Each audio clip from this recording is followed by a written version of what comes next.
কত আলেমকে নির্মমভাবে শহীদ করা হলো। এমনকি কোরআনের পাখি মুফাসসিরে কোরআন আল্লামা দেলোয়ার হোসেন সাঈদ রহমাতুল্লাহ আলাইহি জীবিত থাকলে আজকে হয়তো এই মাহফিলেও তিনি হাজির থাকতেন। আল্লাহর বান্দাকেও নির্মমভাবে শহীদ করা হলো। ইসলাম থামে নাই। ওরা ভেবেছে কাউকে মেরে ফেললে, কাউকে হত্যা করে ফেললেই ইসলাম থেমে যায়। কিন্তু শুনে রাখো জালেমরা, শুনে রাখো আল্লাহ দুশমনরা, শুনে রাখো তাগুতরা, তোমরা একজনকে মারবা 10 জন তৈরি হবে, 10 জনকে মারবা 100 তৈরি হবে, 100 মারবা 1000 তৈরি হবে। মনে রেখো যে দিন বিজয়ের দায়িত্ব নিয়েছে আল্লাহ, এই দিনকে থামাতে পারবা না।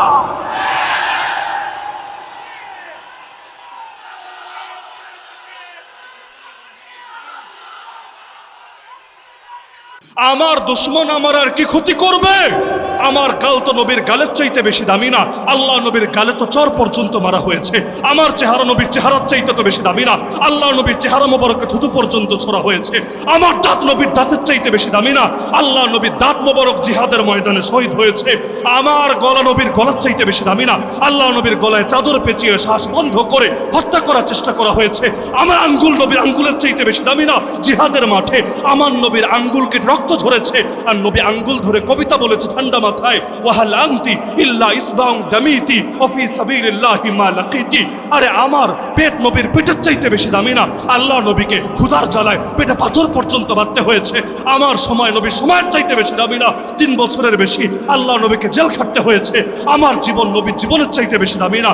আল্লাহ নবীর খাবারে বিষ মিশানো হয়েছে এবং এর ফলস্বরূপ এর 3 বছর পরে 7ম হিজরিতে বিষ খাওয়ানো হয়েছে। এর 3 বছর পরে নবী যে শহীদ হওয়ার দোয়া করেছিলেন আল্লাহর কাছে, আল্লাহ সে দোয়া কবুল করেছে। তা আমার নবী মুজাহিদ নবী ছিলেন, আমরা তো মুজাহিদ নবীর মুজাহিদ উম্মত হব। আমার নবী শহীদ নবী ছিলেন, আমরা শহীদ নবীর শহীদ উম্মত হব। আমার নবী সাহসী নবী ছিলেন, আমরা সাহসী নবীর সাহসী উম্মত হব। আমার নবী রক্ত ঝরিয়েছেন, বাতিলের সামনে মাথা নত করেন নাই। তা আমরা কিভাবে বাতিলের সামনে মাথা নত করব? সুতরাং জান যদি যায় তবুও নবীর পথে থাকবো, মাল যদি যায় তবুও নবীর পথে থাকবো, জেল যদি খাটা লাগে তবুও নবীর পথে থাকবো, এমনকি ফাঁসির কাস্টে যদি চড়া লাগে তবুও নবীর পথে থাকবো। যতদিন বেঁচে আছি আল্লাহ নবীর আদর্শ জিন্দা করার জন্য লড়াই চালিয়ে যাব। এমনকি এর জন্য যদি রক্ত ঝরে, সেই রক্ত ঝরাকে সৌভাগ্যের বিষয় মনে করব। এই চেতনা যদি কারো ভেতরে আসে, পৃথিবীর জালেমরা কিভাবে তাকে দমাবে, কিভাবে তাকে থামাবে? আমি তো মনে করি আল্লাহ নবীর কোরবানিকে কোনো মুসলমান যদি দিলের মধ্যে ধারণ করতে পারে, পৃথিবীর কোনো অপশক্তি নাই ইসলামের বিজয় থামিয়ে দেবে।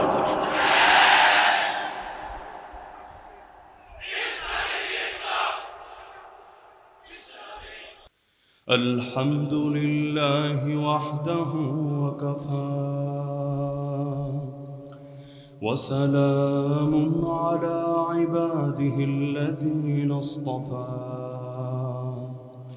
ونشهد أن لا إله إلا الله وحده لا شريك له لا وزير له ولا نظير له ولا مشير له ولا معين له ولا شبه له ولا شبيه له ولا مثيل له ولا مثال له ولا مثل له ولا أصل له ولا نسل له ولا كفؤ له ولا قبل له ولا بعد له ولا وقت له ولا زمان له ولا أول له ولا آخر له ولا بداية له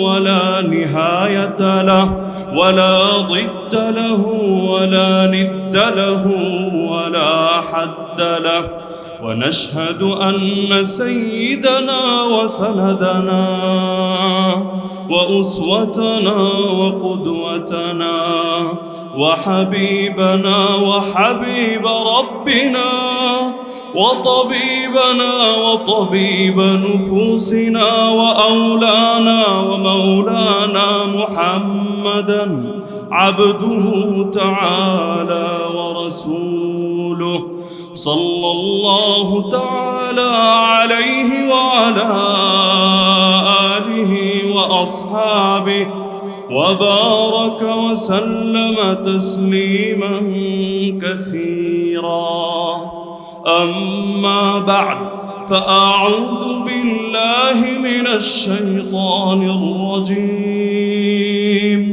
بسم الله الرحمن الرحيم قد نعلم إنه ليحزنك الذي يقولون فإنهم لا يكذبونك ولكن الظالمين بآيات الله يجحدون ولقد كذبت رسل من قبلك فصبروا على ما كذبوا وأوذوا حتى أتاهم نصرنا ولا مبدل لكلمات الله ولقد جاءك من نبأ المرسلين وقال النبي صلى الله تعالى عليه وسلم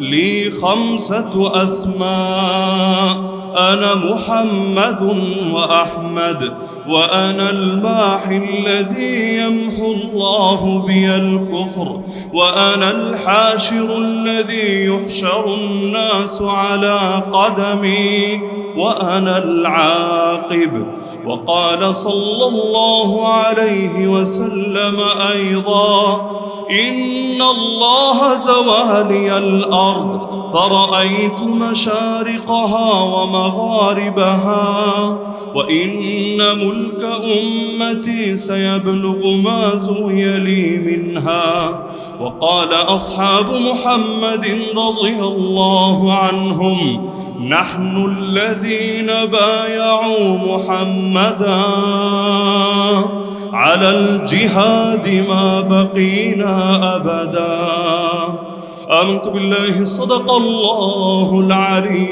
العظيم وبلغنا رسوله النبي الأمي الكريم ونحن على ذلك لمن الشاهدين والشاكرين والذاكرين والعاقبة للمؤمنين والمتقين والمجاهدين والحمد لله رب العالمين বাংলাদেশ আহলে সুন্নাত ওয়াল জামাতের আজকের এই আজিম শান মিলাদুন নবী সাল্লাল্লাহু আলাইহি সাল্লাম মাহফিলের সম্মানিত সভাপতি আয়োজকবৃন্দ, উপস্থিত আমার সরতাজ হযরত উলামায়ে কেরাম, বিভিন্ন শিক্ষা প্রতিষ্ঠানে অধ্যয়নরত প্রিয় তালিবানে ইলম, এলাকার গণ্যমান্য মুরব্বীগণ, স্থানীয় এবং দূরদূরান্ত থেকে আগত বীর চট্টলার সংগ্রামী তাওহীদি জনতা, আলহামদুলিল্লাহ হযরত উলামায়ে কেরাম সেই দিন থেকেই কোরআন ও সুন্নাহর আলোকে অত্যন্ত গুরুত্বপূর্ণ আলোচনা করেছেন। আমার পূর্বেও একজন সম্মানিত আলোচক অধ্যাপক গিয়াসউদ্দিন তালুকদার হাফিজাহুল্লাহ তাআলা রাহ অল্প সময় অত্যন্ত সুন্দর সুগভীর তাৎপর্যপূর্ণ আলোচনা করেছেন। আমিও মন্ত্রমুগ্ধের মতো শুনছিলাম। আল্লাহ তাআলা তার ইলমে, আমলে, হায়াতে, পরিবারে সব কিছুতে বরকত দান করুন। আমার পরপরও সম্ভবত 10:15 অর্থাৎ এখন থেকে 25 মিনিট পরে আমাকে কোনটা জানানো হয়েছে আজকের মাহফিলের গুরুত্বপূর্ণ আলোচক তিনি স্টেজে উঠবেন ইনশাআল্লাহ। তো নির্ধারিত সময়ের ভেতরে মৌলিক 2-1টা বার্তা আরজ করে আমি আমার আলোচনার ইতি টানব ইনশাআল্লাহ। প্রথম বিষয় হল, যার স্মরণে আজকের এই মাহফিল মুহাম্মদুর রাসূলুল্লাহ সাল্লাল্লাহু আলাইহি ওয়াসাল্লাম, আল্লাহ রাব্বুল আলামিন নিজেই তার জন্য এমন পারফেক্ট একটা নাম নির্বাচন করেছেন যেই নামেরই কোনো তুলনা হয় না। মুহাম্মদ শব্দের অর্থ হল মান ইজতামাআত ফীহিল খিসালুল মাহমুদাতু কুল্লুহা, প্রশংসনীয় যত গুণ আছে, প্রশংসা করার উপযুক্ত যত গুণ, যত বৈশিষ্ট্য হতে পারে, সবগুলো গুণ যার একার ভেতরে থাকে তাকেই মৌলিকভাবে মুহাম্মদ বলে। আমরাও তো অনেকে নিজেদের নামের সাথে মুহাম্মদ লিখি অথবা বরকতের নিয়তে সন্তানদের নাম মুহাম্মদ রাখি, কিন্তু আমরা সকলেই এটা বিনা দ্বিধাই স্বীকার করি যে এই নামের উপযুক্ত এই পৃথিবীর বুকে যিনি একমাত্র ছিলেন তিনি হলেন মুহাম্মদুর রাসূলুল্লাহ সাল্লাল্লাহু আলাইহি ওয়াসাল্লাম। কারণ জাহেরি এবং বাতেনি যত রকম গুণ হতে পারে আল্লাহ রাব্বুল আলামিন কোনো একটা গুণও কম রাখেন নাই। আমাদের মধ্যেও যারা পরিপূর্ণ খুঁজলে দেখা যাবে 90টা গুণ পরিপূর্ণ, কিন্তু 10টা জায়গায় গ্যাপ আছে। এক জায়গায় অনেক এগিয়ে কিন্তু আরেকটা জায়গায় তার দুর্বলতা আছে। পৃথিবীর সবাই এমন, কেউ দেখতে অনেক সুন্দর কিন্তু ভেতরগত সমস্যা আছে, কারণ ভেতরটা অনেক ভালো কিন্তু বাহ্যিক সৌন্দর্যে একটু ঘাটতি আছে। কিন্তু একজন ব্যক্তি এমন যার স্মরণে সাহাবী হাসান বিন সাবিত রাদিয়াল্লাহু আনহু এই বাক্য পর্যন্ত ব্যবহার করেছিলেন, ওয়া আহসানা মিনকা লাম তারা কাত্তু আইনি ওয়া আজমালা মিনকা লাম তালিদিন নিসাউ খুলিকতা মুবাররাআন মিন কুল্লি আইবিন কাআন্নাকা কাদ খুলিকতা কামা তাশাউ। আপনার চাইতে সুন্দর কোনো মানুষকে আমার চোখ কখনো দেখেই নাই, আর দেখবে কিভাবে? আপনার চাইতে সুন্দর কাউকে কোনো নারী কোনোদিন জন্মই দেয় নাই। আপনি সৃষ্টি হয়েছেন সব দোষ ত্রুটি থেকে এমনভাবে মুক্ত হয়ে যেন আপনি সৃষ্টি হয়েছেন ঠিক নিজে যেভাবে চেয়েছেন সেভাবে। আল্লাহ রাসূল সাল্লাল্লাহু আলাইহি ওয়াসাল্লামের অঙ্গ প্রত্যঙ্গ একদম মাথা থেকে নিয়ে পা পর্যন্ত প্রতিটা অঙ্গ মোবারকের মধ্যে পর্যন্ত আল্লাহ তাআলা এমন শতভাগ পারফেক্ট করে এগুলো করে দিয়েছিলেন। আজও পর্যন্ত শামাইলের গ্রন্থ যদি কেউ খুলে দেখে অবাক হবে, একজন মানুষ বাহ্যিক সৌন্দর্যের বিচারেও এতটা পারফেক্ট কিভাবে হতে পারে। এমনকি আল্লাহ রাসূল সাল্লাল্লাহু আলাইহি ওয়াসাল্লামের কিছু শান্ত এমন ছিল যেগুলো সবাই স্বীকার করতে বাধ্য হতো। যেমন আল্লাহ রাসূল সাল্লাল্লাহু আলাইহি ওয়াসাল্লাম তিনি কিন্তু মানুষদের ভেতরে সবচাইতে লম্বা ছিলেন, কারণ মাত্রাতিরিক্ত লম্বা হলে দেখতে খুব সুন্দর দেখা যায় না। কিন্তু নবীজির শান ছিল এটা। আল্লাহ রাসূল সাল্লাল্লাহু আলাইহি ওয়াসাল্লাম তিনি সাইজের বিবেচনায় ছিলেন মধ্যমাকৃতির চাইতে কিছুটা উঁচু, কিন্তু যখনই মানুষের ভেতরে চলতেন, যখনই অন্যদের সঙ্গে হাঁটতেন, আর তার চাইতে লম্বা যারা ছিল তাদের উপরেও দূর থেকে তার মাথাটাই নজরে আসতো। আল্লাহ রাব্বুল আলামিন এমন শান তাকে দিয়েছিলেন। আপনি যদি শামাইলে তিরমিজি পড়েন সেখানেও দেখবেন বিখ্যাত সাহাবী হিন্দ বিন আবি হালা রাদিয়াল্লাহু আনহু হাদিসের মধ্যে আছে আল্লাহ রাসূল সাল্লাল্লাহু আলাইহি ওয়াসাল্লামের নাক মোবারক যেটা ছিল লাহু নূরুন ইয়ালু, এই নাকের মধ্যে সদা সর্বদা এক ধরনের বিশেষ নূর চমকাতে থাকতো।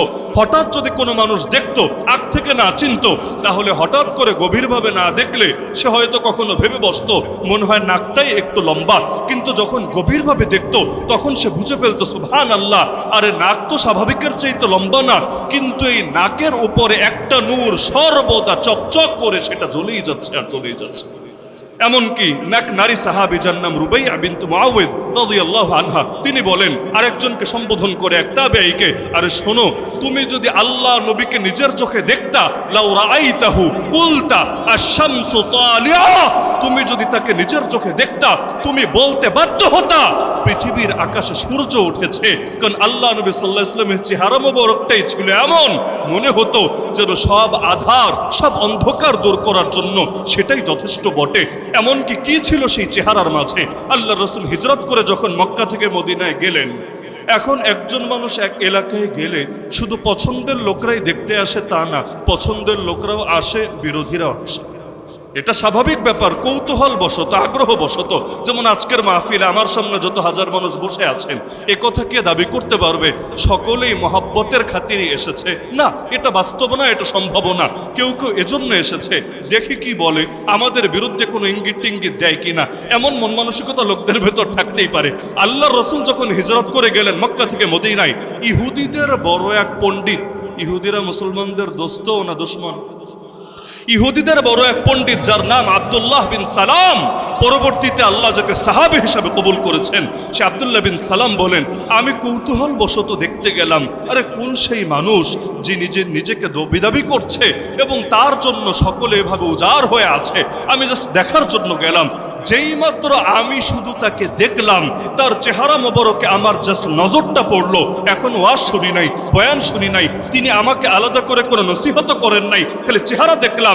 আরাফতু আন্না ওয়াজহাহু লাইসা বিওয়াজহি কাযাব, তার চেহারা দেখেই আমি বুঝে ফেললাম এই চেহারা কোনো মিথ্যাবাদীর চেহারা হতেই পারে না। খালি চেহারা দেখেছে আর কিছু না। কি ছিল সেই চেহারার ভেতরে? চেহারা দেখে এক ইহুদির দিল সাক্ষ্য দিয়েছে এই চেহারা কোনো মিথ্যুকের চেহারা হতেই পারে না।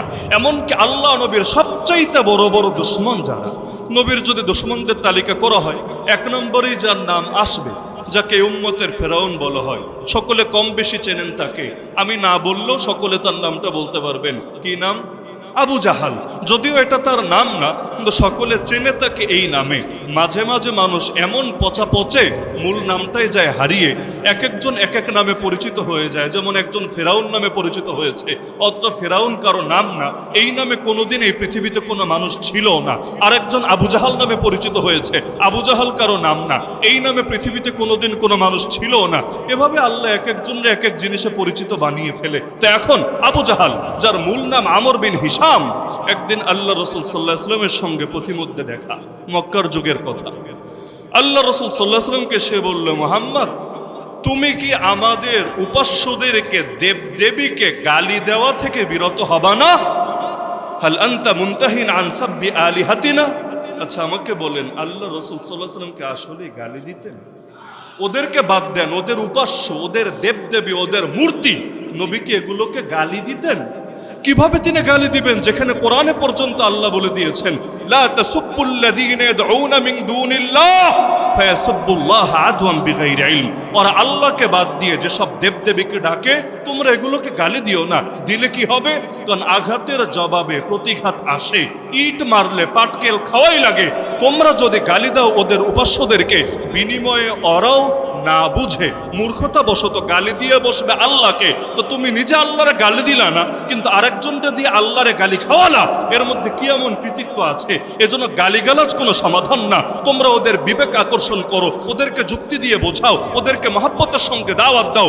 উদউ ইলা সাবিল রাব্বিকা বিল হিকমা ওয়াল মাউইযাতিল হাসানা। কিন্তু আল্লাহ নবী জীবনে কখনো কাউকে গালি দেন নাই। কিন্তু আল্লাহ নবীর বিরুদ্ধে মক্কায় এই অপবাদটা সবসময় বলা হতো, সে আমাদের মরা বাপ দাদাকে গালি দেয়, সে আমাদের উপাস্যদেরকে গালি দেয়। নাউযুবিল্লাহ। তা আল্লাহ রসুলকে সামনাসামনি বলছে, তুমি কি আমাদের উপাস্যদেরকে গালি দেওয়া থেকে বিরত হবা না? তুমি চাও কি? তুমি কি শুধু এটাই চাও যে আমরা এ কথার সাক্ষ্য দেই, এ কথা স্বীকারোক্তি দেই যে তুমি তোমার রবের বার্তা পৌঁছে দিয়েছো? এটাই তো তোমার চাওয়া। ঠিক আছে, যাও, আমরা সাক্ষ্য দিয়ে দিলাম, আমরা স্বীকারোক্তি দিয়ে দিলাম, তুমি তোমার দায়িত্ব পালন করেছো, তুমি তোমার দ্বীনের বার্তা প্রচার করেছো। এবার অন্তত তুমি থেমে যাও, আর আমাদের মধ্যে তুমি মিথ্যা প্রচার করো না। আল্লাহ রসুলকে এই কথা বলল।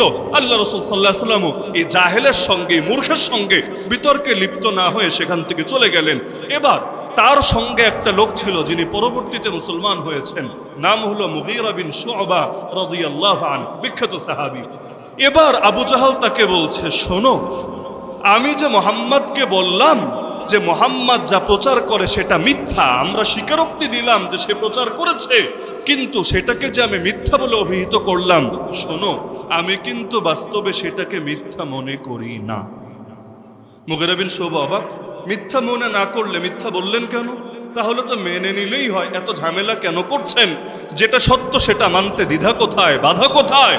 আবু জাহাল বলল, বাধা শুধুমাত্র এক জায়গায়। সে শব্দ ব্যবহার করলো বানু কুসাই, অর্থাৎ বোঝালো নবীর যে বংশ। সে বলল, দেখো, এই মুহাম্মাদের বংশের লোকেরা দাবি করেছিল চার জিনিস। এক নম্বরে তারা দাবি করেছিল হিজাবা আমাদের। হিজাবা মানে হলো কাবা ঘরের রক্ষণাবেক্ষণের দায়িত্ব। কাবা ঘরের রক্ষণাবেক্ষণের দায়িত্ব এটা যেন তেন গর্বের বিষয় না, ওই যুগেও ছিল এটা সবচাইতে বড় ইজ্জত এবং সম্মানের বিষয়। তাহলে তার বংশ দাবি করেছিল হিজাবা আমাদের, কাবা ঘরের রক্ষণাবেক্ষণের দায়িত্ব আমাদের। আমরা মেনে নিয়েছি, না মেনে উপায় নাই। দ্বিতীয় তারা দাবি করলো সিকায়া আমাদের। সিকায়া মানে হলো হাজিদেরকে জমজমের পানি পান করানো, অর্থাৎ জমজম থাকবে আমাদের অধীনে, আমরা হাজিদেরকে পানি পান করাবো। এটাও ইজ্জতের, এটাও গর্বের। তারাও দাবি করেছে, আমরা এটাও মেনে নিয়েছি, না মেনে উপায় নাই। তিন নম্বরে তারা দাবি করেছে নাদওয়া আমাদের। নাদওয়া বুঝেন? নাদওয়া হলো তাদের পার্লামেন্ট, যেখানে বসে তারা মিটিং করত, তারা বিভিন্ন বিষয়ে নিজেদের মধ্যে আলাপ আলোচনা করে সিদ্ধান্ত নিত। ওরা দাবি করেছে নাদওয়ার নেতৃত্ব আমাদের হাতে, আমরা এটাও মেনে নিয়েছি। চার নম্বরে তারা দাবি করেছে লিওয়া আমাদের। লিওয়া মানে ঝান্ডা, যুদ্ধের মাঠের পতাকা, এটাও থাকবে আমাদের হাতে, আমরা মেনে নিয়েছি। এরপর তাদের সাথে টক্কর দেব কিভাবে, এজন্য তারাও দান করেছে, আমরাও দান করেছি। তারাও গরিব দুঃখীকে খাইয়েছে, আমরাও গরিব দুঃখীকে খাইয়েছি। মোটামুটি যখন ব্যালেন্স হলো, তাদের শান আর আমাদের শান কাছাকাছি আসলো, এখন তারা বলতে শুরু করেছে আমাদের মধ্যে নবী আছে। নবী এখন যদি বলি হ্যাঁ এইটাও মাইনা নিলাম, তাহলে আমাদের আর থাকে কি? ওরাই তো আগায় গেল, অন্য বংশের লোক যদি আগায় এটা কি আমাদের ভালো লাগবে? সুতরাং যতদিন বেঁচে আছি সে যেভাবেই বুঝাক, যেভাবেই বলুক, আমি ভেতরে ভেতরে জানি এটা সত্য, কিন্তু মুখ দিয়ে আমি স্বীকার করব না এটা সত্য, না হলে আমাদের মান সম্মান কমে যাবে। আপনি দেখবেন বর্তমান বাংলাদেশে, বর্তমান বিশ্ব এমন বহু লোক পাবেন যারা ভালো করেই জানে কোনটা হক, কোনটা বাতিল, কোনটা সত্য, কোনটা মিথ্যা, কোনটা সঠিক, কোনটা ভুল, কিন্তু জানার পরও, বোঝার পরও মানে না, শুধুমাত্র এ কারণে, আরে অন্যের ভালো যদি মেনেই নেই তাহলে আমার দিন শেষে কি হবে? ওরাই তো এগিয়ে যাবে, আমি তো পিছিয়ে যাব। শুধুমাত্র এই দলান্ধতায় আসাবিয়াতের কারণে বহুত মানুষের অন্তরে মোহর পড়ে আছে। না হলে ইহুদিদের চাইতে ভালো হক চিন্তকে, নবীর যুগের ইতিহাস পড়েন, ইহুদিদের চাইতে ভালো হক চিন্তকে। আমার নবী দুনিয়াতে আসার আগেই তারা অপেক্ষায় দিন গুনত, কবে আসবে মুহাম্মদ সাল্লাল্লাহু আলাইহি ওয়াসাল্লাম। এমনকি যুদ্ধের মাঠে পর্যন্ত তারা বলতো ইস্তাফতিহুনা আলাল্লাযিনা কাফারু, ইহুদিদের সাথে যদি কাফেরদের লড়াই হতো তারা বলতো আরে শীঘ্রই আমাদের মধ্যে একজন নবী আসবে, তাকে নিয়ে যখন যুদ্ধ করতে নামবো তোদের কিন্তু খবর আছে, তোরা আর তখন আমাদের সাথে কিছুতেই কোলাতে পারবি না। তাহলে যে ইহুদিরা আগে অপেক্ষায় ছিল, যে ইহুদিরা আগে দোয়া করত, যে ইহুদিরা আগে যুদ্ধের মাঠে পর্যন্ত গর্বের সাথে তার নাম প্রচার করত, হঠাৎ কি হয়ে গেল? তিনি আসার পর মানলো না তো মানলই না, উল্টো তার বিরুদ্ধে সবচাইতে ষড়যন্ত্র করলো। এমনকি আল্লাহ কোরআনে সূরা মাইদায় জানিয়েছেন মুসলমানদের সবচাইতে বড় দুশমন হয়ে গেল ইহুদিরা। লাতাজিদান্না আশাদ্দান নাসি আদাওয়াতাল লিল্লাযিনা আমানুল ইয়াহুদ। ঝামেলা কোথায়? ওরা কি হক চেনে নাই? ওরা কি হক বোঝে নাই? ওরা কি আমার নবী যে প্রকৃত নবী এই জ্ঞান তাদের অর্জন হয় নাই? সব হয়েছে। তাহলে মানে নাই কেন? মানে নাই শুধুমাত্র এ কারণে, নবীরে যদি মেনেই নাই ওদের বংশটা নিচু হয়ে যাবে। ওরা হলো ইসহাক নবীর বংশের, আমার নবী ইসমাইল নবীর বংশের, অথচ ইসহাক নবীর বাবার নাম ইব্রাহিম, ইসমাইল নবীর বাবার নাম ইব্রাহিম, এক বাবার দুই পুত্র। কিন্তু কেন আমার বংশে না এসে আরেক বংশে আসলো? এজন্য চিরকাল আমার নবীর বিরুদ্ধে দুশ্মনী করে গেল। আল্লাহ এমন সংকীর্ণতা থেকে আমাদের অন্তরকে হেফাজত করুন। শুধু আবু জাহাল না, আবু জাহাল মরার পর যুদ্ধের মাঠে যে নেতৃত্ব দিত তার নামও আশা করি কম বেশি সচেতন সকলেই জানেন, কারণ এই চট্টগ্রামের একসময় নাম ছিল ইসলামাবাদ, তাই না? এখনো অনেক আলেমের নামের সাথে ইসলামাবাদই লেখে। আমি ছোটবেলায় ভাবতাম ওনারা মনে হয় বাপদাদা পাকিস্তানে থাকতো অথবা পড়ালেখা পাকিস্তানের ইসলামাবাদে করেছেন, পরে দেখলাম না, এটা হলো পুরনো নাম। আমাদের সিলেটের পুরনো নাম ছিল জালালাবাদ এক সময়, চিটাগাংয়ের এক সময় নাম ছিল ইসলামাবাদ। তাহলে যেই জায়গার নামই ইসলামাবাদ, আমরা তো আশা করতেই পারি দুদিন আগে বা পরে এর প্রতিটা ইঞ্চি ইঞ্চি মাটিতে ইসলাম হবেই হবে, আবাদ ইনশাআল্লাহ। কারণ নামের শান্ত রক্ষা করতে হবে। নামে যদি থাকে একটা আর কামে হয় আরেকটা, এটা তো হাস্যকর ব্যাপার হবে। এটা যে কারো ক্ষেত্রে, আমার নামের মধ্যে তিনজন সাহাবীর নাম আছে, আলী একজন সাহাবীর নাম, হাসান একজন সাহাবীর নাম, উসামা একজন সাহাবীর নাম, তিনজনই সাহাবী। আলহামদুলিল্লাহ প্রতিটা মুহূর্তে আমার মাথায় এটা কাজ করে যে নামের মধ্যে যাদের নামের সাথে মিল আছে, অন্তত আমার শানের মধ্যেও তাদের শানের কিছুটা হলেও প্রতিচ্ছবি থাকতে হবে।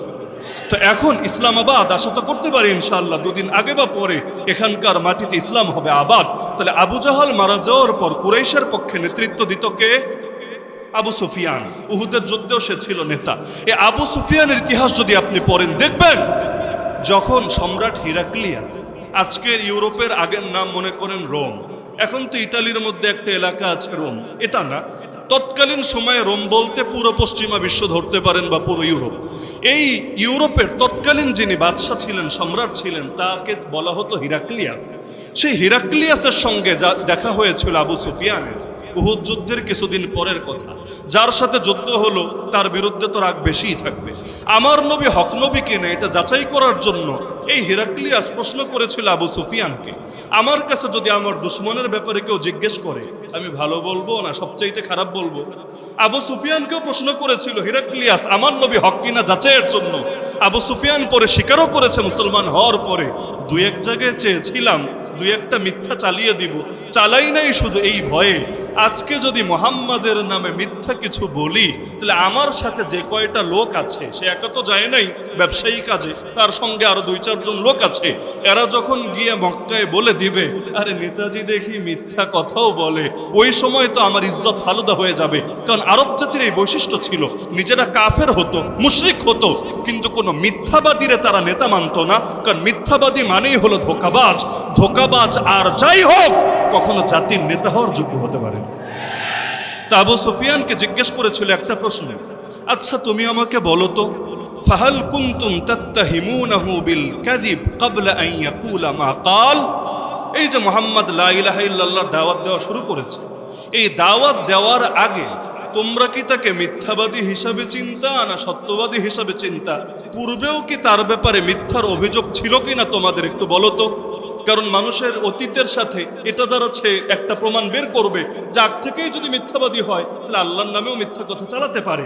এজন্য জিজ্ঞেস করলো যে মুহাম্মদ এই দাওয়াত শুরু করার আগে তোমরা তারে মিথ্যাবাদী হিসাবে অভিযুক্ত করতা কিনা? এবার আবু সুফিয়ান বলল, না, আমরা এর আগেও অর্থাৎ বিগত 40 বছরেও আমরা তাকে কখনো মিথ্যা বলতে দেখি নাই, মিথ্যা বলতে শুনি নাই। শেষে গিয়ে হিরাক্লিয়াস বলেছিল, আমি কেন তোমাকে এই প্রশ্ন করেছি জানো? তোমার এই প্রশ্নের দ্বারা আমি এটা স্পষ্ট বুঝে নিয়েছি, এটা কখনোই সম্ভব না যে সে মানুষের নামে মিথ্যা বলা থেকে বিরত থাকবে আর আমার আল্লাহর নামে যা মনে চাই সেই মিথ্যা চালিয়ে দিবে। এটা সম্ভব না। যেহেতু সে মানুষের নামেই মিথ্যা বলে না, সুতরাং আল্লাহর ব্যাপারেও সে যা বলে এটা সত্য ছাড়া আর কিছুই হতে পারে না। এমনকি আমার নবী প্রথম প্রকাশ্যে যেবার দাওয়াত দিলেন, একটা পাহাড়ের চূড়ায় উঠলেন, কুরাইশের প্রতিটা গোত্রের আলাদা আলাদা করে নাম ডেকে ডেকে সবাইকে জমা করে প্রথম দাওয়াত দেওয়ার আগে নবীজি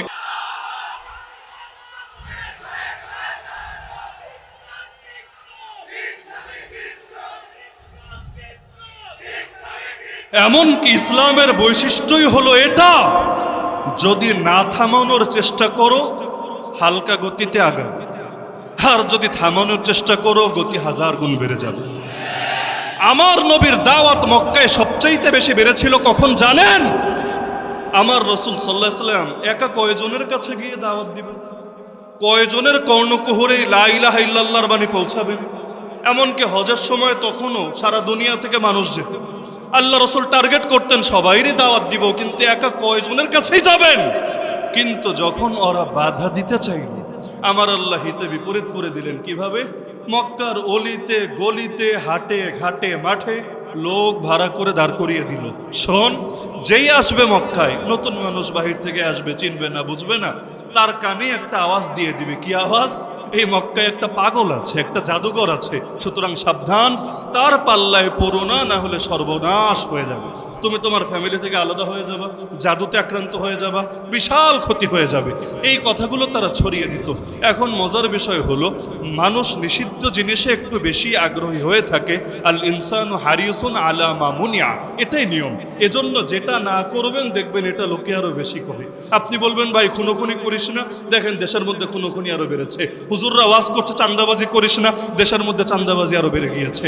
মানুষ যা নিষেধ করে দেখা যায় কিছু মানুষ ওইটা করার মধ্যে আলাদা পৈশাচিক আনন্দ অনুভব করতে থাকে।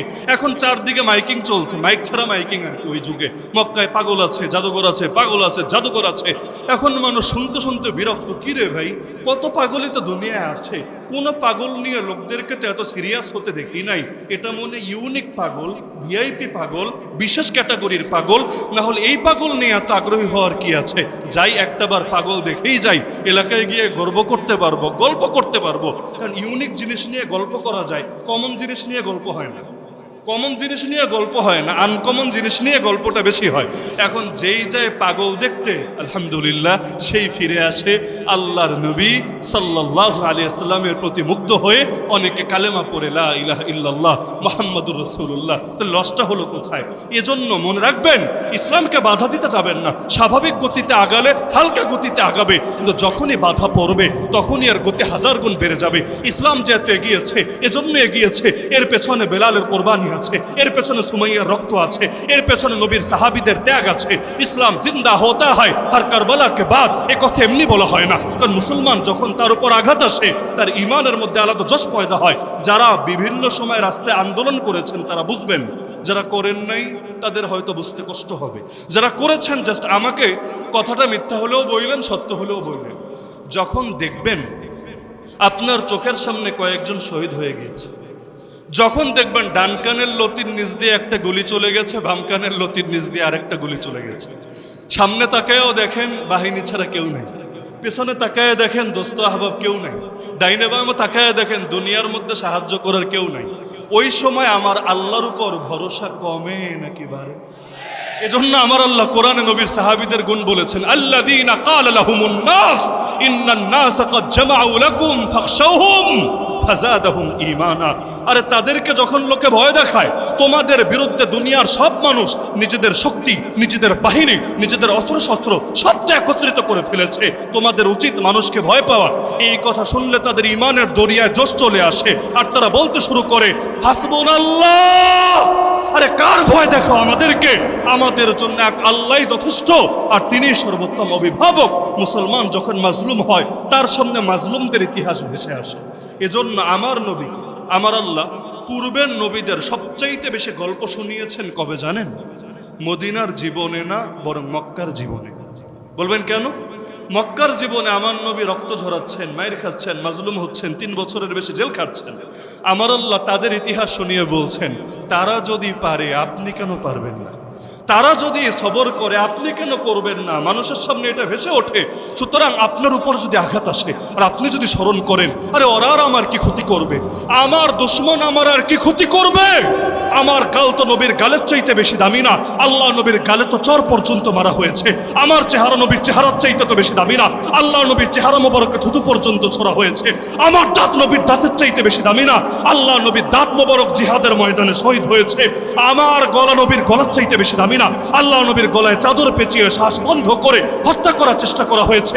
আমার আঙ্গুল নবীর আঙ্গুলের চাইতে বেশি দামি না। জিহাদের মাঠে আমার নবীর আঙ্গুলকে রক্ত ঝরেছে, আর নবী আঙ্গুল ধরে কবিতা বলেছে ঠান্ডা মাথায়, ওয়াহাল আনতি ইল্লা ইসবাউন দামিতি ওয়া ফি সাবিলিল্লাহি মা লাকিতি। আরে আমার পেট নবীর পেটের চাইতে বেশি দামি না। আল্লাহ নবীকে ক্ষুধার জ্বালায় পেটে পাথর পর্যন্ত বাঁধতে হয়েছে। আমার সময় নবীর সময়ের চাইতে বেশি দামি না। 3 বছরের বেশি আল্লাহ নবীকে জেল খাটতে হয়েছে। আমার জীবন নবীর জীবনের চাইতে বেশি দামি না। আল্লাহ নবীর খাবারে বিষ মিশানো হয়েছে, এবং এর ফলস্বরূপ এর 3 বছর পরে 7ম হিজরিতে বিষ খাওয়ানো হয়েছে। এর 3 বছর পরে নবী যে শহীদ হওয়ার দোয়া করেছিলেন আল্লাহর কাছে, আল্লাহ সে দোয়া কবুল করেছে। তা আমার নবী মুজাহিদ নবী ছিলেন, আমরা তো মুজাহিদ নবীর মুজাহিদ উম্মত হব।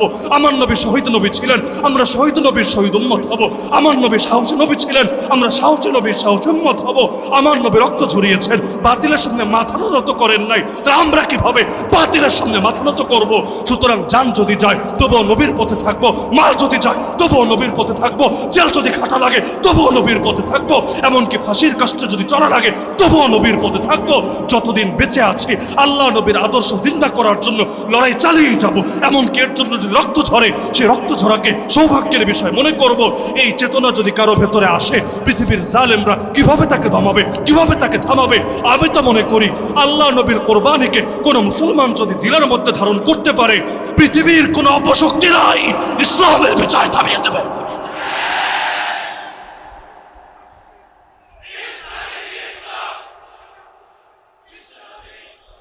এখন সবচাইতে ঝামেলা হয়ে গেল, আল্লাহ রসুল রক্ত ঝরিয়েছেন কিন্তু আমরা রক্ত ঝরাতে রাজি না। আল্লাহ রসুল 3 বছরের বেশি অবরুদ্ধ থেকেছেন, জেলের চাইতেও বড় কষ্ট। জেল তো আমরাও খেটেছি 1 বছর। জেলে তো ভাই বহু শান্তি, জেলের মধ্যেও ফ্যান আছে, জেলের মধ্যেও লাইট আছে, জেলের মধ্যেও ক্যান্টিন আছে। এমনকি 24 ঘন্টা যেহেতু আমাদের লকআপে রাখতো, এজন্য খাদেমও থাকতো জেলের ভেতরে। মানে অন্যান্য ওই সব আলেমদেরকে একসঙ্গে জেলে ভরে রাখতো, যদিও বড় ভালোই হয়েছে। আলেমদের মধ্যে মাঝে মাঝে দূরত্ব হয়, গালিগালাজ হয়, মাইক পেলে অনেক সময় ব্যালেন্স থাকে না, একজন আরেকজনের 14 গোষ্ঠী উদ্ধার করে দেয়।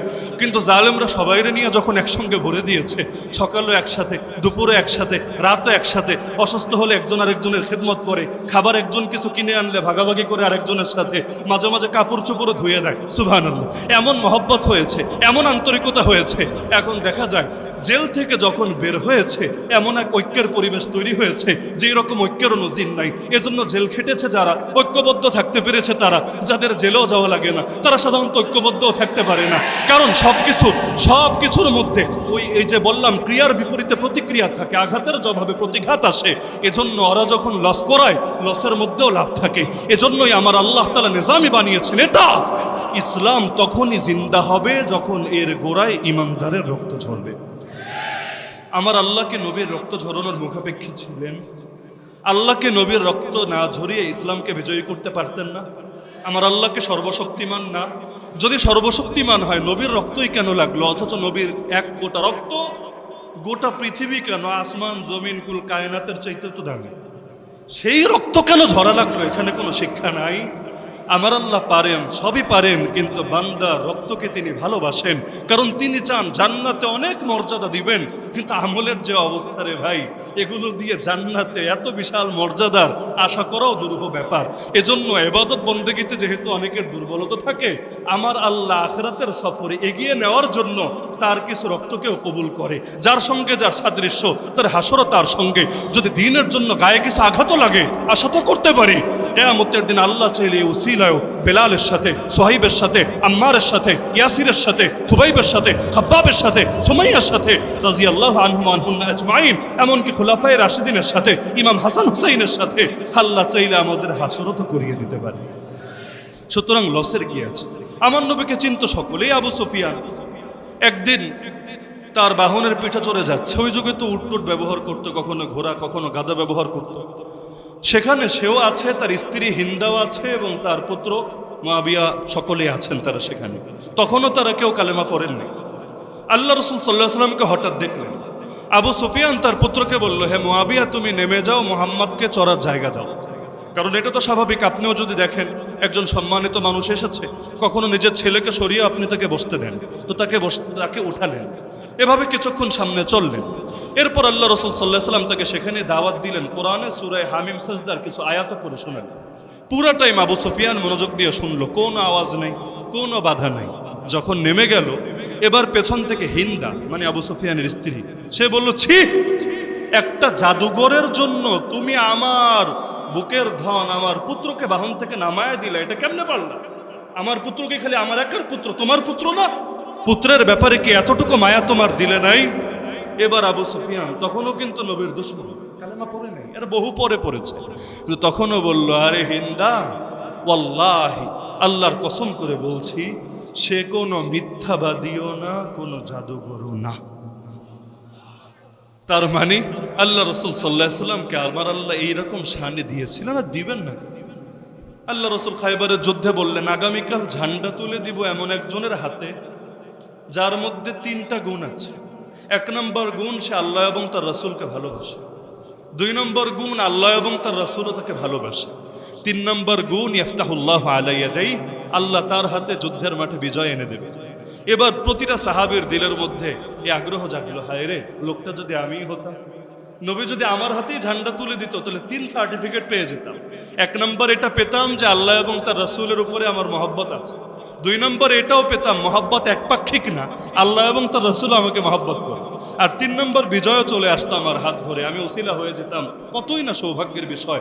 সবাই দোয়া করতে লাগলো, আল্লাহ, লোকটা যাতে আমি হই, লোকটা যাতে আমি হই, লোকটা যাতে আমি হই। সবার ভেতরে আগ্রহ। আল্লাহ রাসূল সাল্লাল্লাহু আলাইহি ওয়াসাল্লাম পরবর্তী দিন সবাই অপেক্ষা। নবীজি হঠাৎ করে জিজ্ঞেস করলেন, আইনা আলী, আলী কোথায়? তারা তো শুনেই পিলটা চমকে উঠল। আমরা থাকতে সামনে এতজন, আলীরই খোঁজা লাগে, তাহলে তো মনে হয় তীর এবার ওদিকেই যাবে। এবার তারা বলল, আলী তো এখানে নাই। কেন? আলী কি হয়েছে? তার চোখে কি যেন সমস্যা হয়েছে, চোখে প্রচন্ড ব্যথা, চোখ খুলে তাকাতেই পারে না, এজন্য তাঁবুর ভেতরে রেস্ট করছে। আল্লাহ রাসূল সাল্লাল্লাহু আলাইহি ওয়াসাল্লাম বললেন, আলীকে ডেকে আনো আমার কাছে। অসুস্থতার ব্যাপারটা শুনেও তাদের মনে আশা জেগেছিল। যদিও প্রথমে আলীকে খুঁজেছে, আলী যেহেতু নাই, মনে হয় আমাদের সিরিয়াল আসবে, কিন্তু নবীজি বললেন, আলীকে ডেকে আনো আমার কাছে। তাকে তুলে ধরে কষ্ট করে আনা হলো। যখন আলী রাদিয়াল্লাহু আনহু আসলেন, আল্লাহ রাসূল সাল্লাল্লাহু আলাইহি ওয়াসাল্লাম ফাবাসাকা ফি আইনাইন, তার চোখের মধ্যে হালকা থুথু লাগিয়ে দিলেন। দুনিয়ায় যদি একজন আর একজনের চোখে থুথু লাগিয়ে দেয়, ডাক্তাররা হায় হায় করে উঠবে, হায় হায় করলো কি, একজনের জীবনও চলে যাবে আর একজনের ভেতর। করোনার সময় মানুষ কি কষ্ট করে প্যাকেট ট্যাকেট হয়ে থাকতো না? কেন? যাতে আমার জীবন দ্বারা আরেকজন ক্ষতিগ্রস্ত না হতে পারে, বা আরেকজনেরটা দ্বারা আমি যাতে ক্ষতিগ্রস্ত না হই। তো এখন আল্লাহ রাসূল সাল্লাল্লাহু আলাইহি ওয়াসাল্লাম তার থুথু লাগিয়ে দিলেন তার চোখের ভেতরে। হাদিসের শব্দ ফা বারাআ মাকানা কান্নাহু লাম ইয়াকুন বিহি শাই, সঙ্গে সঙ্গে, কোনো টাইম টুমও লাগলো না, সঙ্গে সঙ্গে আলী রাদিয়াল্লাহু আনহু এমন ভাবে সুস্থ হয়ে গেলেন যেন তার কোনো দিন চোখে কোনো সমস্যা ছিলই না। আপনি চিন্তা করেন কি ছিল সেই থুতুর ভেতরে। আল্লাহ রাসূল সাল্লাল্লাহু আলাইহি ওয়াসাল্লাম উহুদ পাহাড়ে উঠলেন, হঠাৎ ভূমিকম্প শুরু। ভূমিকম্প তো হতেই পারে। আল্লাহ রাসূল সাল্লাল্লাহু আলাইহি ওয়াসাল্লাম উহুদ পাহাড়ের পেছনে পা দিয়ে হালকা আঘাত করলেন, আঘাত করে বললেন উসবুত উহুদ, উহুদ তুই থেমে যা। উহুদ কিন্তু সেই পাহাড়, আল্লাহ যদি আপনাদেরকে মদিনা শরীফে নেন, উহুদ পাহাড়টা অবশ্যই দেখে আসে, কারণ উহুদ এখনো দাঁড়িয়ে আছে। যে উহুদের ব্যাপারে আল্লাহ রাসূল সাল্লাল্লাহু আলাইহি ওয়াসাল্লাম বলেছিলেন এটা হলো সেই পাহাড় যেই পাহাড়ও আমাকে ভালোবাসে, আমিও তাকে ভালোবাসি। আল্লাহ রাসূল সাল্লাল্লাহু আলাইহি ওয়াসাল্লামকে পাহাড়ও চিনতো, খালি চিনতো না, বিশেষ মহব্বতও করতো। আর মহব্বত একপাক্ষিক না, আল্লাহ রাসূল তার মহব্বতটা অনুভব করতেন, এজন্য নবীও তাকে বিশেষভাবে মহব্বত করতেন। সেই উহুদ কাঁপছে, ভূমিকম্প হচ্ছে। আল্লাহ রাসূল পা দিয়ে আঘাত করে বললেন উহুদ তুই থেমে যা। কেন? ফাইন্নামা আলাইকা নাবিয়্যুন ওয়া সিদ্দীকুন ওয়া শাহীদান, তুই জানিস না তোর উপর কে কে দাঁড়িয়ে আছে। তোর উপর দাঁড়িয়ে আছে একজন নবী, একজন সিদ্দিক, আর দুইজন শহীদ। নবীকে দাঁড়িয়ে আছে এটা তো সবাই বুঝতে পারছে, মুহাম্মদুর রাসূলুল্লাহ সাল্লাল্লাহু আলাইহি ওয়াসাল্লাম। সিদ্দিককে দাঁড়িয়ে আছে এটাও বুঝতে পারছেন, আবু বকর সিদ্দিক রাদিয়াল্লাহু আনহু। দুইজন শহীদ দাঁড়িয়ে আছে। শহীদ তো জিন্দা মানুষরে বলে না মুর্দা মানুষরে বলে? কারো নামে যদি রেখে দেয় শহীদ সেটা আলাদা, কিন্তু এমনি সাধারণত শহীদকে জিন্দা মানুষকে বলে না মুর্দা মানুষকে বলে? মুর্দা মানুষকে। কিন্তু আল্লাহ রাসূল উহুদ পাহাড়ে কোনো মুর্দা লাশ নিয়ে যান নাই, জিন্দা মানুষে নিয়ে গিয়েছেন। কিন্তু নবী শব্দ ব্যবহার করলেন দুইজন শহীদ। মানুষে ছিল আর দুইজন, একজনের নাম ওমর ইবনুল খাত্তাব রাদিয়াল্লাহু আনহু, আর একজনের নাম উসমান দুন নুরাইন রাদিয়াল্লাহু আনহু। দুইজনের বুঝতে আর বাকি নাই আগামী দিনে কপালে কি আছে, কারণ নবীর জবান থেকে যেহেতু একবার বের হয়েছে, সুতরাং পৃথিবীতে এটাই হবে। এজন্য বুখারী খুললেও পাবেন ওমর রাদিয়াল্লাহু আনহু নিয়মিত দোয়াই করতেন। এই দোয়া হয়তো আমি করি না, আপনি করেন না, ওমর দোয়া করতেন। ওমরের বাক্য পর্যন্ত বুখারীতে পেয়ে যাবেন। ওয়াকাল ওমর রাদিয়াল্লাহু আনহু আল্লাহুম্মা রযুকনি শাহাদাতান ফি সাবিলিক, হে আল্লাহ আমাকে আপনার রাস্তায় শহীদি মরণ দিয়েন। এই দোয়া আমরা করি না, অথচ ওমর পর্যন্ত নিয়মিত এই দোয়া করতেন। শুধু ওমর না, আল্লাহ রাসূল পর্যন্ত আল্লাহকে বলেছিলেন, বুখারীতে একাধিক জায়গায় আছে, হে আল্লাহ আমার বড় ইচ্ছা হয়, লাওয়াদিত্তু, হে আল্লাহ আমার বড় আগ্রহ হয় তোমার রাস্তায় জিহাদ করে শহীদ হব, আবার জীবন দিবা, আবার শহীদ হব, আবার জীবন দিবা, আবার শহীদ হব, আবার জীবন দিবা, আবার শহীদ হব। কি আছে শাহাদাতের ভেতরে? আমার রাসূল একবার না বারবার বারবার বারবার শাহাদাত চাচ্ছে আল্লাহর কাছে, অথচ আল্লাহ রাসূলই তো আমাদেরকে জানিয়েছেন পৃথিবীর হায়াত একবার। তাহলে আল্লাহ রাসূল যে শাহাদাতকে ভালোবেসেছেন সেই শাহাদাতকে আমরা কেন ভালোবাসি না? আরে কেউ যদি জান্নাতে একবার চলে যায় পৃথিবীতে দ্বিতীয়বার ফিরে আসতে চাইবে না। কিন্তু শহীদ হলো তারা যারা জান্নাতে গেলেও আরেকবার শাহাদাতের মধুপান করার আগ্রহে পৃথিবীতে ফিরে আসার জন্য দরখাস্ত করবে আল্লাহর কাছে, তাদের তৃপ্তি মিটবে না। তো যেই শাহাদাতকে নবী ভালোবাসতেন, যেই শাহাদাতকে ওমর ভালোবাসতেন, যেই শাহাদাতকে জান্নাতীরা জান্নাতে যাওয়ার পরও ভালোবাসবে, সেই শাহাদাতকে ভালোবাসি, পৃথিবীর কেউ আমাদেরকে দমিয়ে রাখতে পারবে না ইনশাআল্লাহ। তো আলহামদুলিল্লাহ পরবর্তী আলোচক চলে এসেছেন। 10:10টায় আসার কথা, অবশ্যই একটু লেট হয়েছে, আমি অপেক্ষায় ছিলাম। আলহামদুলিল্লাহ হযরত যেহেতু চলে এসেছেন, হযরতুল আল্লাম হযরত মাওলানা কামরুল ইসলাম সাইদ আনসারী হাফিজাহুল্লাহ তাআলা রাহ, আল্লাহ তাআলা তাকে নেক হায়াত দান করুন, তার মূল্যবান কথা থেকে আমাদেরকে উপকৃত হওয়ার তৌফিক দান করুন, আমিন। আমি তাকে বসিয়ে রেখে কষ্ট দেব না, যতটুকু আলোচনা হলো আল্লাহ জীবনে ধারণ করার তৌফিক দান করুন, আমিন। ওয়া আখিরু দাওয়ানা আলহামদুলিল্লাহি রাব্বিল আলামিন। আসসালামু আলাইকুম ওয়া রাহমাতুল্লাহি ওয়া বারাকাতুহু।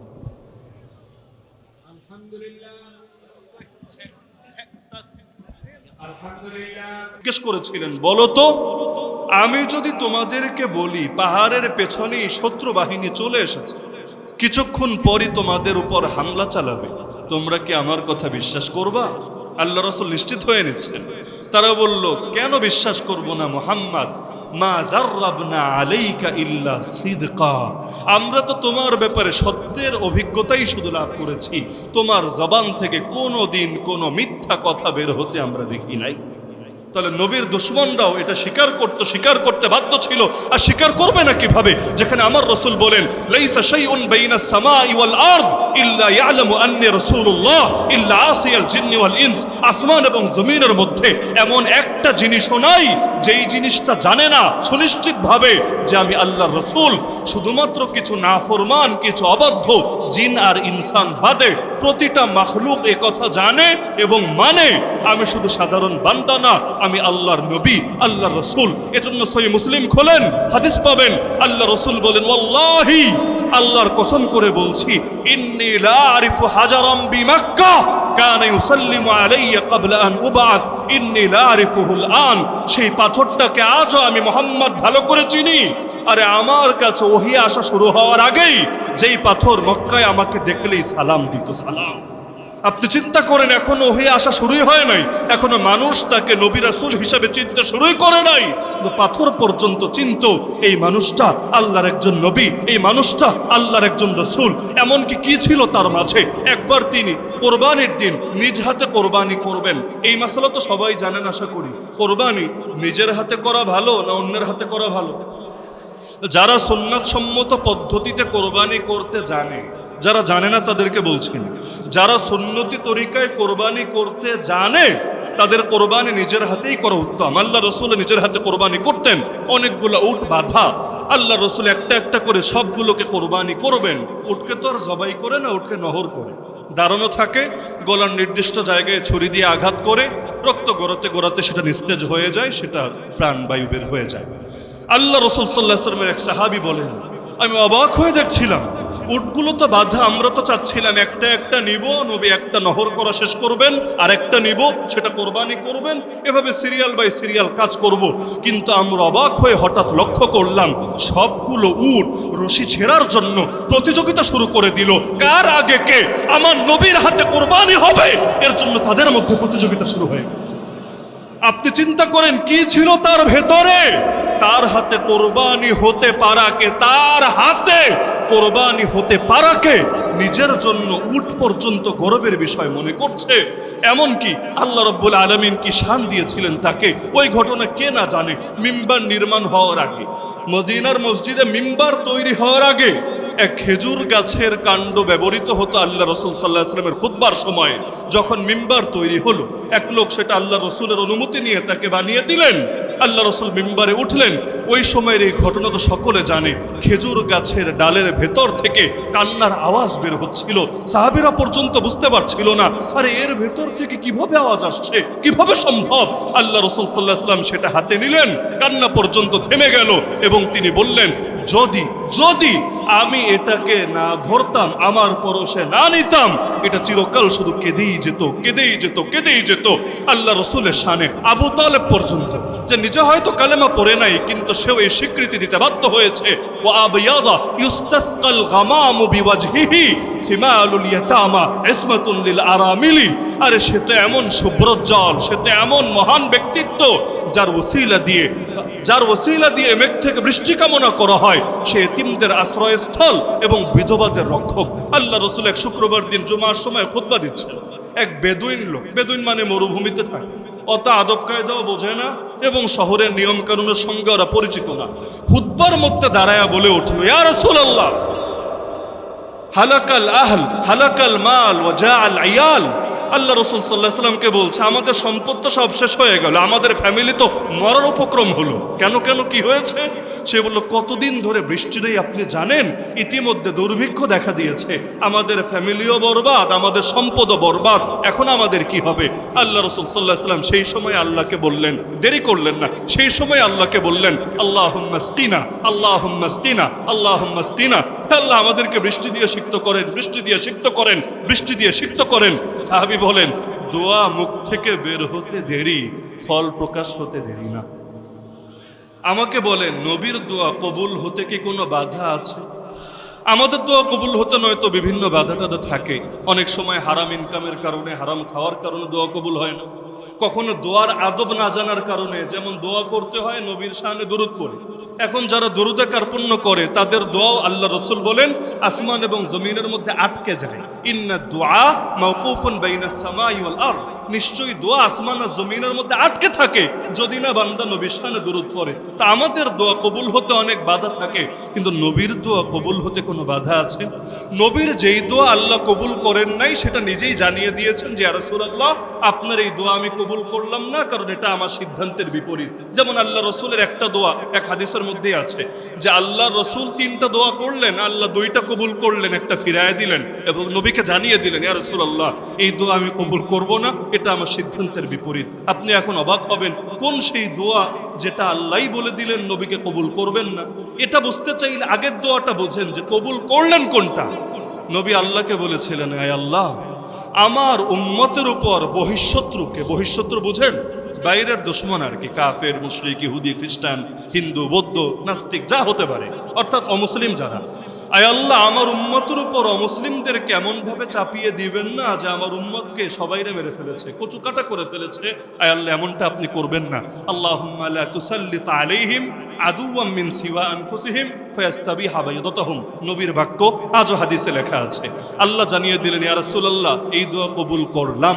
মানে কি পৃথিবীর সমস্ত কাফেররা মিলেও যদি চেষ্টা করে কিছু মুসলমান মারতে পারবে, কিছু মানুষের শাহাদাতের দোয়া কবুল করার ব্যবস্থা করতে পারবে, কিন্তু গোটা উম্মতকে নিশ্চিহ্ন করতে পারবে না, পৃথিবী থেকে ইসলামকে কেউ ধ্বংস করতে পারবে না। আল্লাহ এই দোয়া কবুল করেছেন, কবুল করেছেন বলেই তো কত মানুষ চলে যাচ্ছে, কিন্তু আল্লাহর দিন যেমন ছিল তেমনই থেকে যাচ্ছে। এমনকি শহীদদের মিছিল যত দীর্ঘ হচ্ছে আমার আল্লাহ ইসলামের বিজয় পৃথিবীর বুকে তত এগিয়ে দিচ্ছে।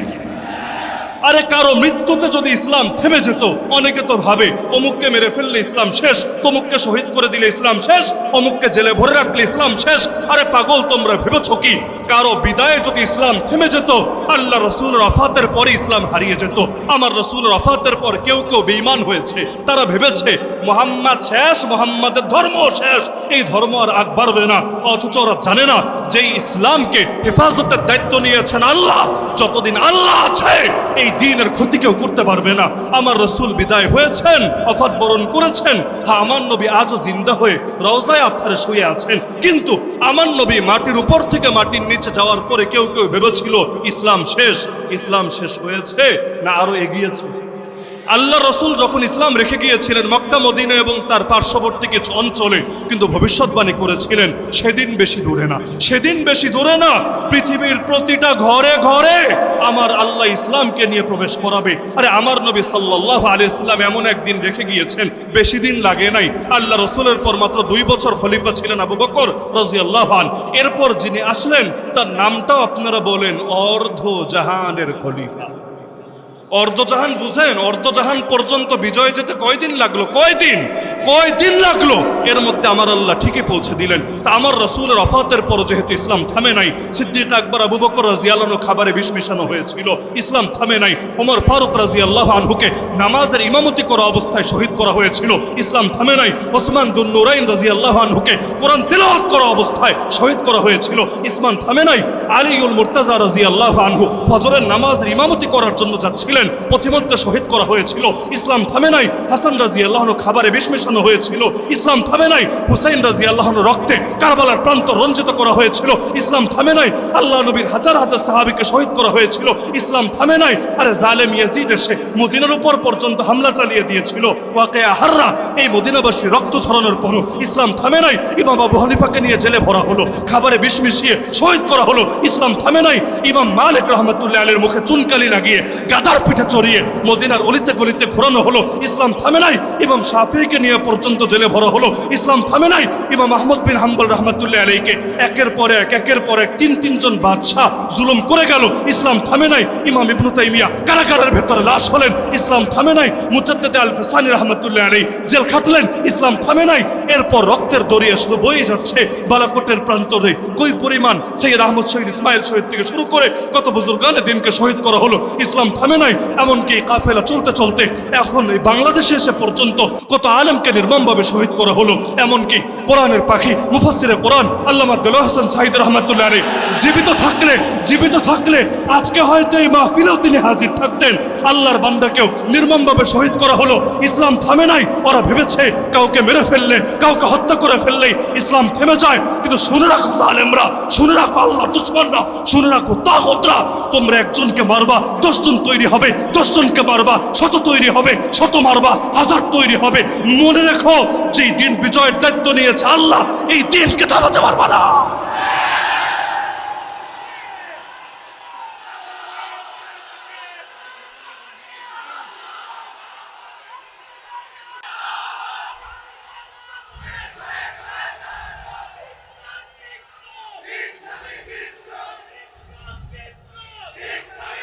এমনকি ইসলামের বৈশিষ্ট্যই হলো এটা, যদি না থামানোর চেষ্টা করো হালকা গতিতে আগাবে, আর যদি থামানোর চেষ্টা করো গতি 1000 গুণ বেড়ে যাবে। আমার নবীর দাওয়াত মক্কায় সবচাইতে বেশি বেড়েছিল কখন জানেন? আমার রাসূল সাল্লাল্লাহু আলাইহি ওয়াসাল্লাম একা কয়জনের কাছে গিয়ে দাওয়াত দিবেন, কয়জনের কর্ণকুহরে লা ইলাহা ইল্লাল্লাহর বাণী পৌঁছাবেন। এমনকি হজের সময় তখনও সারা দুনিয়া থেকে মানুষ যেত। আল্লাহ রসুল টার্গেট করতেন সবাইরই দাওয়াত দিব, কিন্তু একা কয়জনের কাছেই যাবেন। কিন্তু যখন ওরা বাধা দিতে চাইল, আমার আল্লাহ হিতে বিপরীত করে দিলেন। কিভাবে? মক্কার অলিতে গলিতে হাটে ঘাটে মাঠে লোক ভাড়া করে দাঁড় করিয়ে দিল। শোন, যেই আসবে মক্কায়, নতুন মানুষ বাহির থেকে আসবে, চিনবে না বুঝবে না, তার কানে একটা আওয়াজ দিয়ে দিবে। কি আওয়াজ? এই মক্কায় একটা পাগল আছে, একটা জাদুঘর আছে, সুতরাং সাবধান, তার পাল্লায় পড়ো না, না হলে সর্বনাশ হয়ে যাবে। তুমি তোমার ফ্যামিলি থেকে আলাদা হয়ে যাবা, জাদুতে আক্রান্ত হয়ে যাবা, বিশাল ক্ষতি হয়ে যাবে। এই কথাগুলো তারা ছড়িয়ে দিত। এখন মজার বিষয় হলো, মানুষ নিষিদ্ধ জিনিসে একটু বেশি আগ্রহী হয়ে থাকে। আল ইনসানু হারিসুন আলা মা মুনিয়া, এটাই নিয়ম। এজন্য যেটা না করবেন দেখবেন এটা লোকে আরো বেশি করে।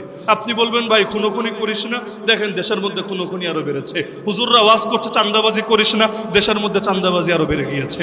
মানুষ যা নিষেধ করে দেখা যায় কিছু মানুষ ওইটা করার মধ্যে আলাদা পৈশাচিক আনন্দ অনুভব করতে থাকে। এখন চারদিকে মাইকিং চলছে, মাইক ছাড়া মাইকিং আর কি। ওই যুগে মক্কায় পাগল আছে, জাদুঘর আছে, পাগল আছে, জাদুঘর আছে।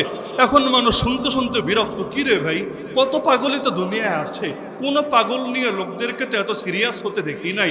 এটা মনে ইউনিক পাগল, ভিআইপি পাগল, বিশেষ ক্যাটাগরির পাগল, না হলে এই পাগল নিয়ে এত আগ্রহী হওয়ার কি আছে?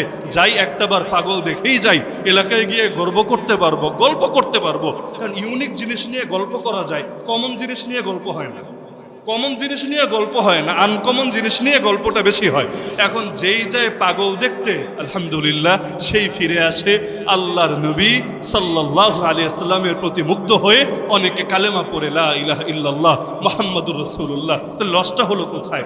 এজন্য মনে রাখবেন, ইসলামকে বাধা দিতে যাবেন না। স্বাভাবিক গতিতে আগালে হালকা গতিতে আগাবে, কিন্তু যখনই বাধা পড়বে তখনই আর গতি 1000 গুণ বেড়ে যাবে। ইসলাম যেহেতু এগিয়েছে, এজন্য এগিয়েছে। এর পেছনে বেলালের কোরবানি আছে, এর পেছনে সুমাইয়ার রক্ত আছে, এর পেছনে নবীর সাহাবীদের ত্যাগ আছে। ইসলাম জিন্দা হতা হয় হর কারবালা কে বাদ, এ কথা এমনি বলা হয় না। কারণ মুসলমান যখন তার উপর আঘাত আসে, তার ইমানের মধ্যে আলাদা জোশ পয়দা হয়। যারা বিভিন্ন সময় রাস্তায় আন্দোলন করেছেন তারা বুঝবেন, যারা করেন নাই তাদের হয়তো বুঝতে কষ্ট হবে। যারা করেছেন জাস্ট আমাকে কথাটা মিথ্যা হলেও বললেন, সত্য হলেও বললেন। যখন দেখবেন আপনার চোখের সামনে কয়েকজন শহীদ হয়ে গিয়েছে, যখন দেখবেন ডান কানের লতির নিচ দিয়ে একটা গুলি চলে গেছে, বাম কানের লতির নিচ দিয়ে আরেকটা গুলি চলে গেছে, সামনে তাকায়ও দেখেন বাহিনী ছাড়া কেউ নেই, পেছনে তাকায় দেখেন দোস্ত আহবাব কেউ নাই, ডাইনে বামে তাকায় দেখেন দুনিয়ার মধ্যে সাহায্য করার কেউ নাই, ওই সময় আমার আল্লাহর উপর ভরসা কমে নাকি বাড়ে? এজন্য আমার আল্লাহ কোরআনে নবীর সাহাবীদের গুণ বলেছেন, আল্লাযীনা ক্বালা লাহুমুন নাস ইন্নান নাস ক্বাদ জামাউ লাকুম ফাখশাউহুম ফাযাদাহুম ঈমানা। আরে তাদেরকে যখন লোকে ভয় দেখায়, তোমাদের বিরুদ্ধে দুনিয়ার সব মানুষ নিজেদের শক্তি, নিজেদের বাহিনী, নিজেদের অস্ত্রশস্ত্র সব একত্রিত করে ফেলেছে, তোমাদের উচিত মানুষকে ভয় পাওয়া।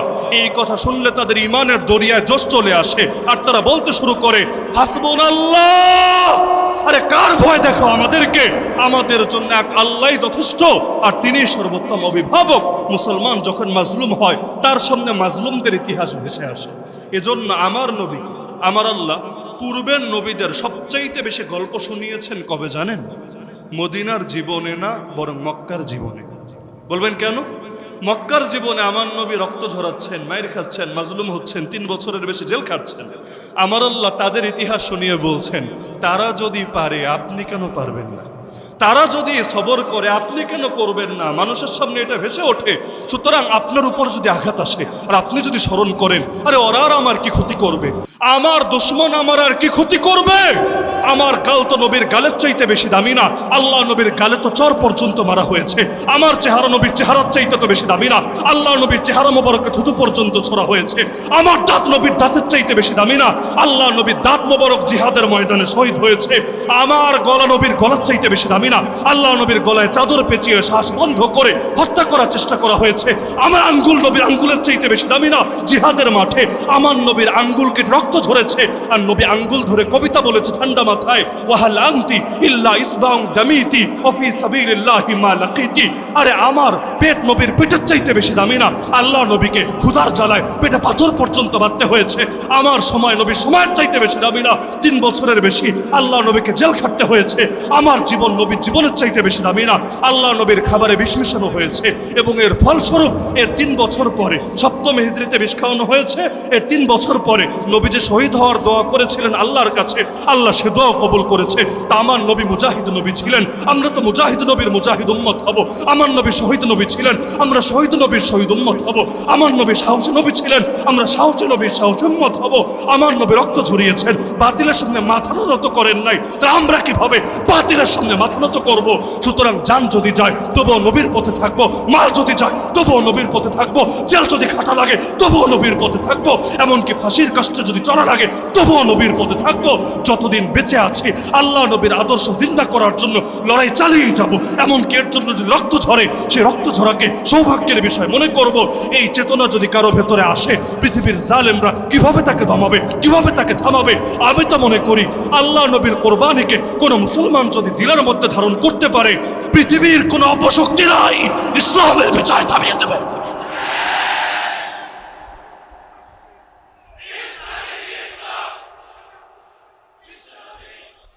এখন সবচাইতে ঝামেলা হয়ে গেল, আল্লাহ রসুল রক্ত ঝরিয়েছেন কিন্তু আমরা রক্ত ঝরাতে রাজি না।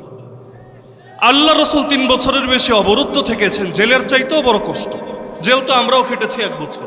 জেলে তো ভাই বহু শান্তি, জেলের মধ্যেও ফ্যান আছে, জেলের মধ্যেও লাইট আছে, জেলের মধ্যেও ক্যান্টিন আছে। এমনকি 24 ঘন্টা যেহেতু আমাদের লকআপে রাখতো, এজন্য খাদেমও থাকতো জেলের ভেতরে। মানে অন্যান্য ওই সব আলেমদেরকে একসঙ্গে জেলে ভরে রাখতো, যদিও বড় ভালোই হয়েছে। আলেমদের মধ্যে মাঝে মাঝে দূরত্ব হয়, গালিগালাজ হয়, মাইক পেলে অনেক সময় ব্যালেন্স থাকে না, একজন আর একজনের 14 গোষ্ঠী উদ্ধার করে দেয়। কিন্তু জালেমরা সবাইরে নিয়ে যখন একসঙ্গে ভরে দিয়েছে, সকালেও একসাথে, দুপুরে একসাথে, রাতও একসাথে, অসুস্থ হলে একজন আরেকজনের খেদমত করে, খাবার একজন কিছু কিনে আনলে ভাগাভাগি করে আরেকজনের সাথে, মাঝে মাঝে কাপড় চোপড়ও ধুয়ে দেয়। সুবহানাল্লাহ, এমন মহব্বত হয়েছে, এমন আন্তরিকতা হয়েছে। এখন দেখা যায় জেল থেকে যখন বের হয়েছে এমন এক ঐক্যের পরিবেশ তৈরি হয়েছে যে এরকম ঐক্যের নজির নাই। এজন্য জেল খেটেছে যারা, ঐক্যবদ্ধ থাকতে পেরেছে তারা, যাদের জেলেও যাওয়া লাগে না তারা সাধারণত ঐক্যবদ্ধও থাকতে পারে না। কারণ সব কিছুর মধ্যে ওই এই যে বললাম ক্রিয়ার বিপরীতে প্রতিক্রিয়া থাকে, আঘাতের জবাবে প্রতিঘাত আসে। এজন্য ওরা যখন লস করায় লসের মধ্যেও লাভ থাকে। এজন্যই আমার আল্লাহ তাআলা নিজামই বানিয়েছেন এটা। ইসলাম তখনই জিন্দা হবে যখন এর গোড়ায় ইমানদারের রক্ত ঝরবে। আমার আল্লাহকে নবীর রক্ত ঝরানোর মুখাপেক্ষী ছিলেন। আল্লাহকে নবীর রক্ত না ঝরিয়ে ইসলামকে বিজয়ী করতে পারতেন না। আমার আল্লাহকে সর্বশক্তিমান না? যদি সর্বশক্তিমান হয় নবীর রক্তই কেন লাগলো? অথচ নবীর 1 ফোঁটা রক্ত গোটা পৃথিবী কেন, আসমান জমিন কুল কায়নাতের চাইতে তো দামি। সেই রক্ত কেন ঝরা লাগলো? এখানে কোনো শিক্ষা নাই। আমার আল্লাহ পারেন, সবই পারেন, কিন্তু বান্দার রক্তকে তিনি ভালোবাসেন। কারণ তিনি চান জান্নাতে অনেক মর্যাদা দিবেন। কিন্তু আমলের যে অবস্থা রে ভাই, এগুলো দিয়ে জান্নাতে এত বিশাল মর্যাদার আশা করাও দুরূহ ব্যাপার। এজন্য ইবাদত বন্দেগীতে যেহেতু অনেকের দুর্বলতা থাকে, আমার আল্লাহ আখিরাতের সফরে এগিয়ে নেওয়ার জন্য তার কিছু রক্তকেও কবুল করে। যার সঙ্গে যার সাদৃশ্য, তার হাসরও তার সঙ্গে।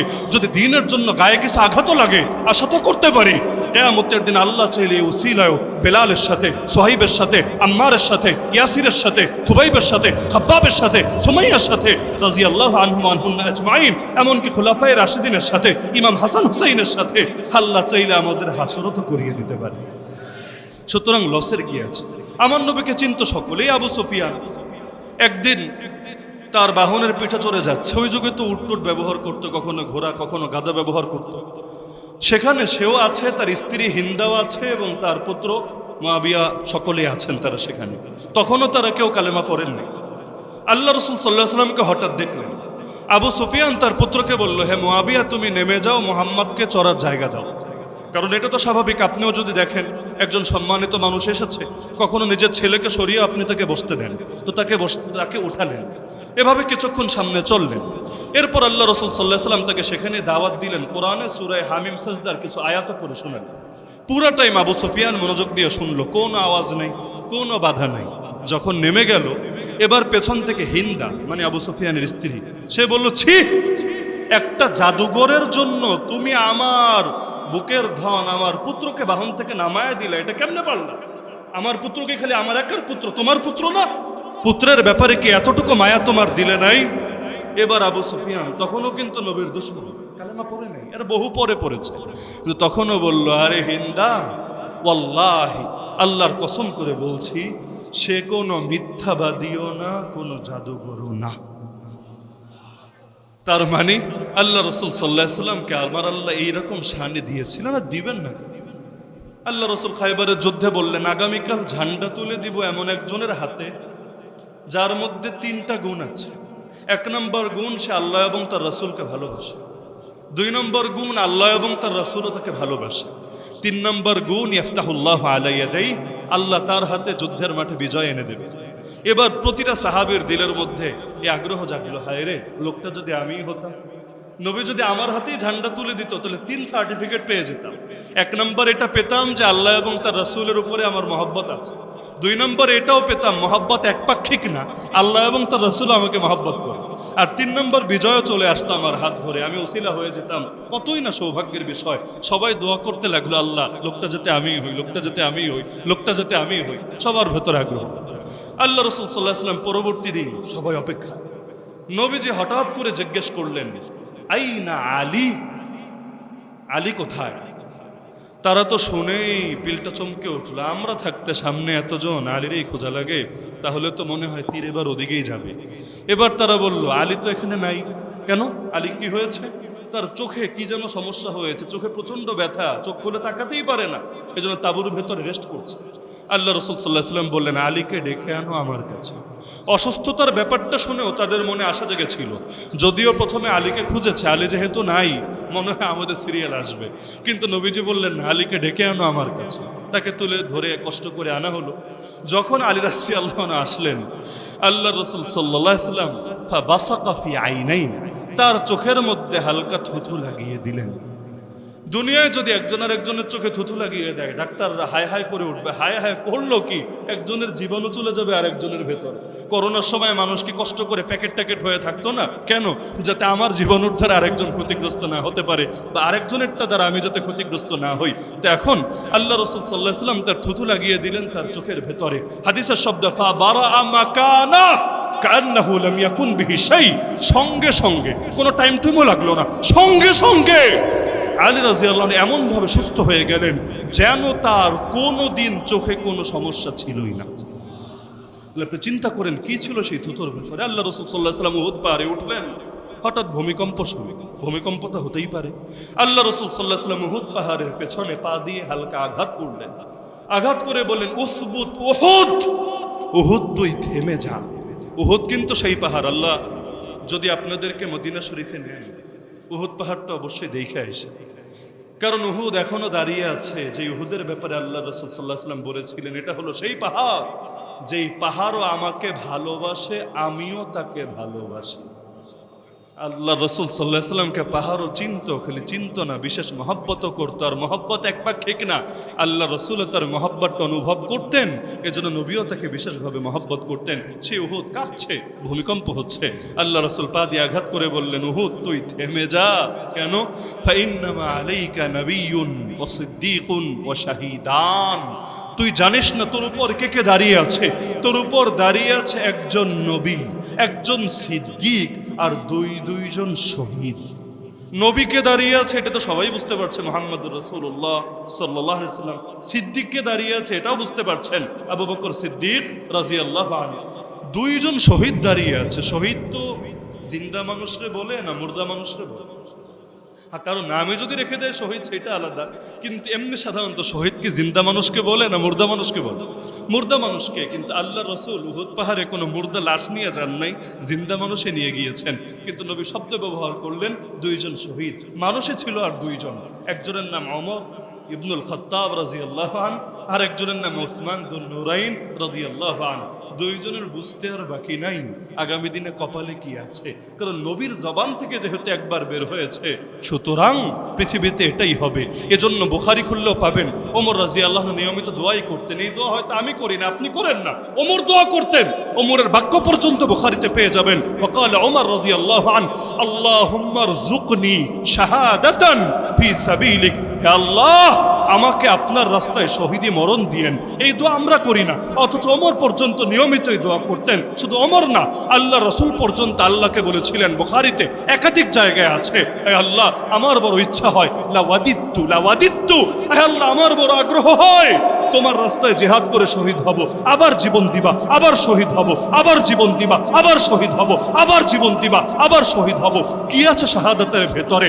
আমার রসুল একবার না বারবার বারবার বারবার শাহাদাত চাচ্ছে আল্লাহর কাছে, অথচ আল্লাহ রসুলই তো আমাদেরকে জানিয়েছেন পৃথিবীর হায়াত একবার। তাহলে আল্লাহ রসুল যে শাহাদাতকে ভালোবেসেছেন, সেই শাহাদাতকে আমরা কেন ভালোবাসি না? আরে কেউ যদি জান্নাতে একবার চলে যায়, পৃথিবীতে দ্বিতীয়বার ফিরে আসতে চাইবে না। তো শহীদ হলো তারা যারা জান্নাতে গেলেও আরেকবার শাহাদাতের মধুপান করার আগ্রহে পৃথিবীতে ফিরে আসার জন্য দরখাস্ত করবে আল্লাহর কাছে, তাদের তৃপ্তি মিটবে না। তো যেই শাহাদাতকে নবী ভালোবাসতেন, যেই শাহাদাতকে ওমর ভালোবাসতেন, যেই শাহাদাতকে জান্নাতীরা জান্নাতে যাওয়ার পরও ভালোবাসবে, সেই শাহাদাতকে ভালোবাসি, পৃথিবীর কেউ আমাদেরকে দমিয়ে রাখতে পারবে না ইনশাআল্লাহ। আইইউবি মিডিয়া, অপসংস্কৃতি মুক্ত আধুনিক ভিডিও সেন্টার।